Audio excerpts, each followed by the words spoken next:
لا يهمني من أنت ومن تكون، أوفر الجميع من نهر العيون.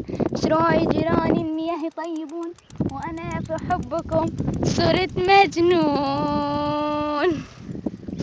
متنزه شرحبيل ابن حسنة البيئي، بدايته بعام 2004. قبل عام 2004 كان المتنزه غير مأهول، وكان عبارة عن مكب للنفايات.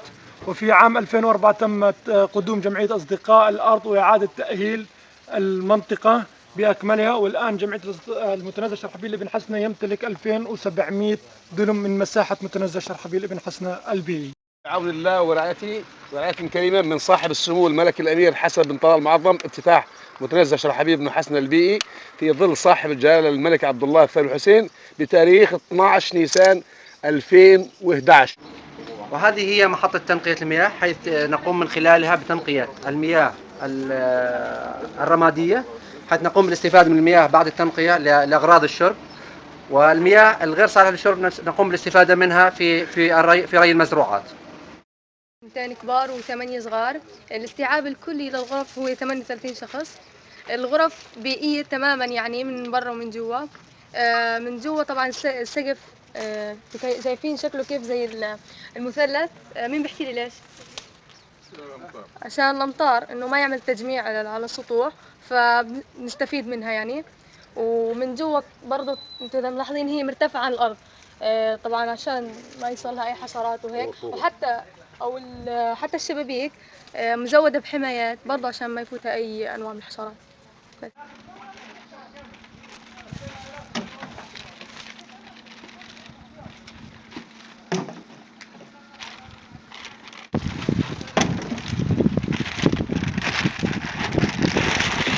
وهذا هو تدوير البلاستيك. من بعيد. هون بيتم فصل السماد العضوي اللي هو الاكل. بتنحط طبقه اكل وفوقيها طبقه تراب او ورق الشجر، وبالتالي بتحول لسماد بعد 3-4 ايام، وبنحط على اطراف الشجر. يستخدم لفصل النفايات الورقيه. النفايات الورقيه كلها بنحطها في هذا البرميل، وبعد هيك بيتم لها اعاده تدوير. هون المخلفات المعدنيه برضو كمان بتتم لها اعاده تدوير من خلال المصانع، بيعها على المصانع واعاده تدوير لها. طريقين، اللي هي هاي الطريق، وفي طريق من هون. طبعا الطريق من هون هي طريق سياحيه جميله جدا رائعه.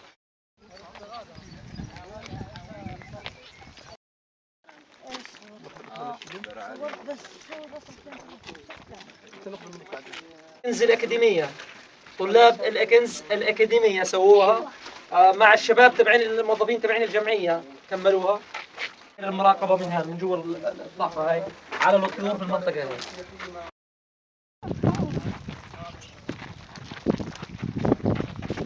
نظام زي نظام الحنة لونه أحمر ماشي، فهي مشكلة فيها شوك. وشو اسمه؟ بسموها حنة العروس. كيف يعني؟ شو ناشفة السبب هاي. هاي يعني؟ هاي بتطلع مادة لقدام، راح نشوف واحدة خضراء. مين بيعرف اسم الشجرة هاي؟ الحمد لله. ولا لا مش دوم هاي الدوم. هاي الدوم قدام الدوم، في شجرة الدوم. هاي هالدوم وراكي هذيك. هاي شجرة الكبار. اسمها شجرة الكبار.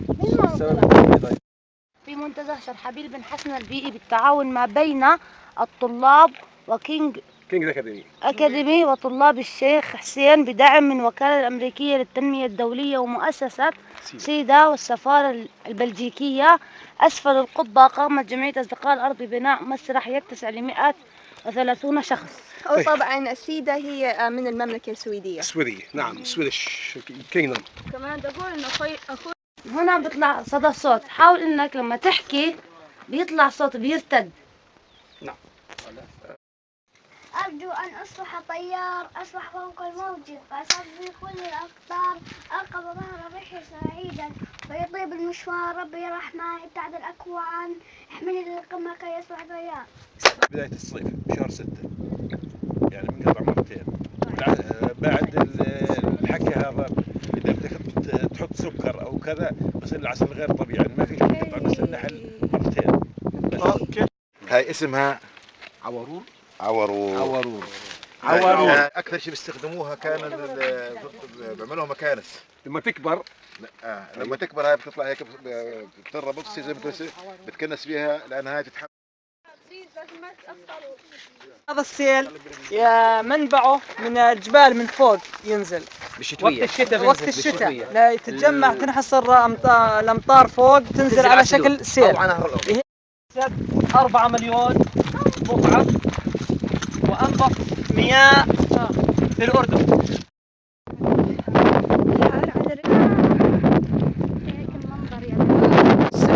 هذا سد تراثي اللي فيه هاي من مياه الأمطار تتجمع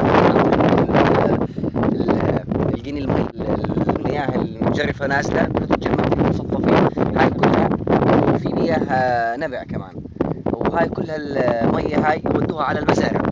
سد اسمه سد شرحبيل بن حسن، هو تابع لجمعية أصدقاء الأرض، وهذا السد له حد لما يتعبى من مياه الأمطار. شايف هذاك الحد؟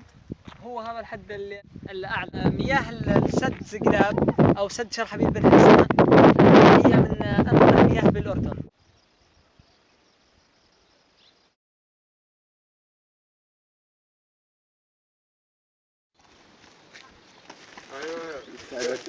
كل الناس زيك. المد صاك لقدام هيك، يلا قرب. ايوه صورة هسه. صورة. اهلا وسهلا بكم. اليوم في عندنا دورة لمدة 3 ايام، من اليوم بكره بعد بكره. طلاب من هذول المدارس في مدرسة فيهم جامعيين كانوا معنا بنسميهم امناء مياه، الووتر تراستيز، كانوا يشتغلوا معنا في الجمعية. الآن عملنا لهم دورة، والدورة هاي نأهلهم لكي يكونوا قادرين على حمل الرسالة اللي كنا احنا متحملينها. احنا جينا على المتنزه لإعطاء دورة الخريجين، الخريجين مع الطلاب اللي كانوا يشتغلوا مع الجمعية وهلأ أصبحوا كبار، فليصبح من انتقال من مرحلة الطالب إلى مرحلة المرشد. شو اسمها؟ أي واحدة؟ للأرض. المادة على الأرض. المادة على الأرض. اللون هذا. هاي لونها الأحمر هذا الزهري. هاي مجنون. ما قلنا مجنونة. وهذا شو اسمه؟ ذقنا. نقول عن هذا هاي اللي هي وردات الزهريات هاي. اللي واقفة وقوف. دفلة. أنا حابة، مش بدي أحكي إنه هذا هدفي، بس إنه أنا حابة أشتغل، يعني بس أتخرج إنه هيك حابة أشتغل بالجمعية، أكون عضو يعني مثل حضرتك، مثل حضرة شاب، حضرة مهندس بدر، حابة أصير زيكم. ليش؟ لأنه أنا من أول ما تأسست الجمعية وأنا عضو فيه، كيف أحكي إنه عضو مشارك فيه أو زي هيك، فإنه كأنه تربيت على إنه هاي الجمعية بدها فيه طورت شخصيتي. أو إنها غيرتني، أنتوا غيرتوني.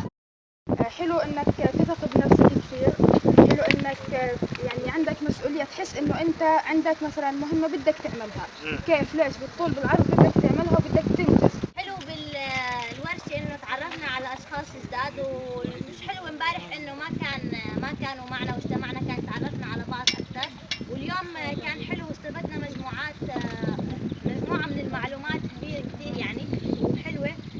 فإنه في شغلات كنا بنظنها غلط، فأنتوا صححتوا لنا المعاني وأعطيتونا شو القواعد اللي لازم نتبعها علشان نصير مرشدين مميزين.